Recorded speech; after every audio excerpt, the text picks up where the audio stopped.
Welcome to Module 3. You'll have a point person, a liaison that you can connect with at your association. In this module, we're going to go over what specific information that you need to gather for your town monitor liaison. But first, let's talk about how you can just start having your ear to the ground. Those relationships you start building are going to help you hear about the issues. But how else can you information gather? First, just liking your community newspaper's Facebook page and signing up for their e-newsletter is a great way to get information. And also, some towns themselves have newsletters, some for different departments, some just have everything coming out of the town manager's office. Others don't have one at all, but by calling or dropping by town hall to find out, you can also be relationship building. Next, look for stories in your town's weekly newspaper or daily, whatever they may have. You'll hear about proposals, about public hearings, and community sentiment there. And you can keep on top of news by creating a Google alert for your municipality.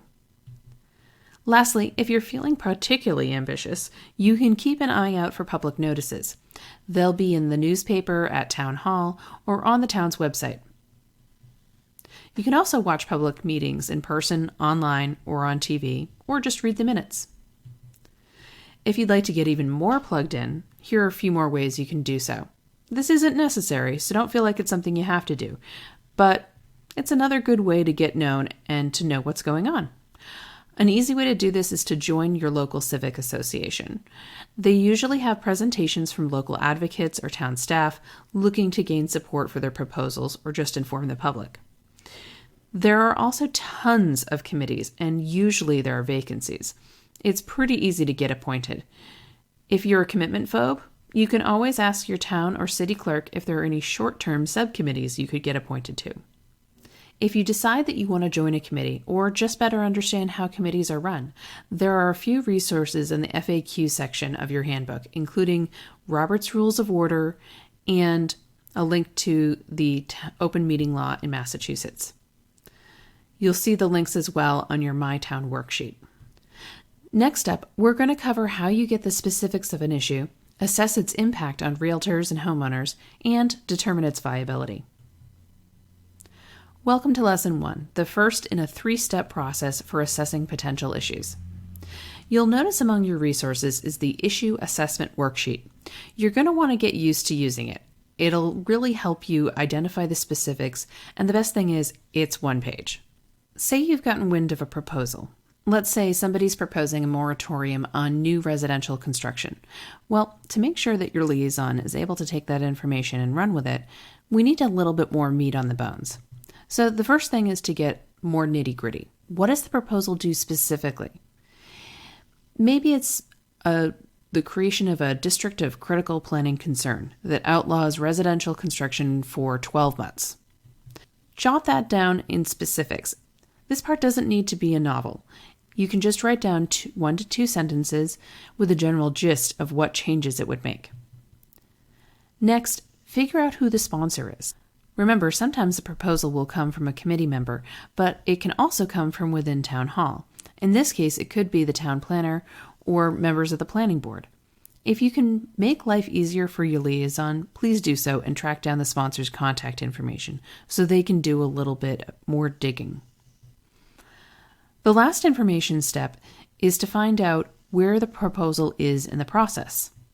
Has someone just floated the idea? Is it still being crafted? Has it had a hearing? What committee's reviewing it? Is it coming up for a town meeting or city council vote? Next, we're going to talk about assessing the impact to the association. Now that you've got some of your specifics down, we need to look at how this could impact your association. Specifically, how could it impact realtors' ability to do business, homeowners, or property rights? Read your association's government affairs policy to get a sense of some of the issues that could crop up and why the association cares. Let's take our construction example. It would drive people out of your town and the housing market, making it more expensive in town by limiting the supply. So you as a realtor would have to compete harder for fewer properties to sell, and property owners who want to build would be stopped in their tracks. Issues aren't always going to be that obvious in their impact on realtors, homeowners, or property rights, though. Let's take another example. Say there's a proposal for the city or town's budget to make an appropriation for funds to enter into the community rating system. You may have never even heard of it, but guess what? It actually knocks a percentage off on flood insurance for homeowners. So definitely could have an impact.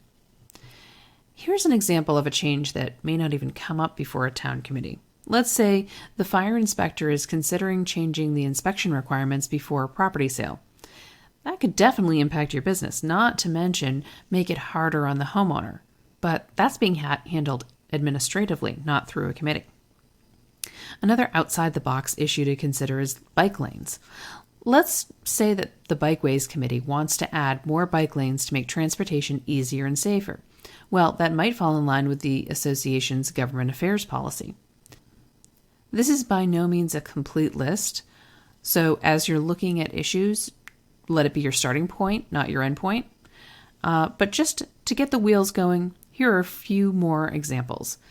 Town meeting article to call for a local bill to add a transfer tax, a bylaw to require registration of rentals with fees associated, or a community proposal to claim underwater mortgages by eminent domain. As you can see, there are a lot of ways that an association can be impacted by local proposals. So don't dismiss a policy out of hand. Always ask yourself if it could impact realtors, homeowners, or property rights.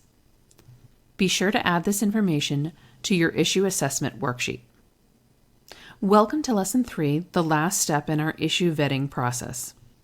Before you can take your issue to your town monitor liaison, you need to know if it's real. A critical filter in examining specific proposals is the credibility of the issue itself. Not everything in politics is real, and just because someone makes a proposal doesn't mean it has a shot at passing. Some local officials will make proposals because their constituents ask them to.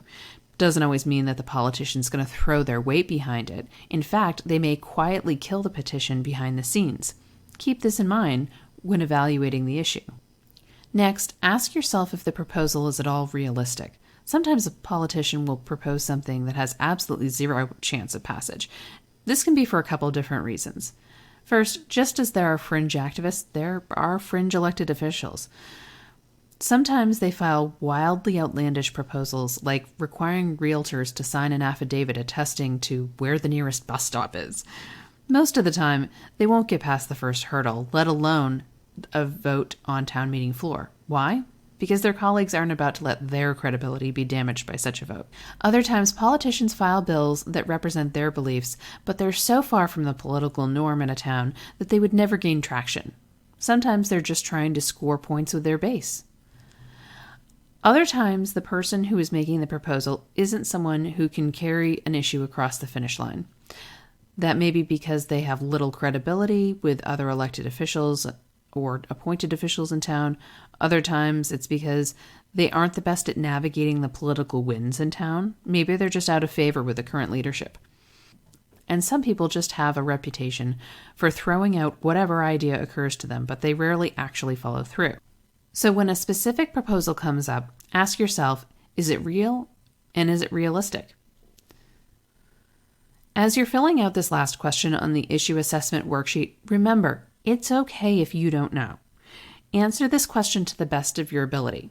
It's better to leave it blank than give the liaison bad information. Now, send it on to your designated town monitor liaison. From here, they're going to review it and dig deeper. They'll investigate and make a recommendation to association leadership. They may say, hey, we're going to stay out of this issue, or they may choose to support it, oppose it, or try to amend the proposal. In some instances, they'll take the ball and run with it themselves. Other times, they may decide that they need a little bit more help from you. In the meantime, your job is done. You can take it easy until you hear back from your liaison. They may ask you to speak up in support or opposition at some point down the road, but until then, we ask that you not speak on the issue as a representative of the association. If you feel compelled to do so, please make sure that your comments are as a private citizen.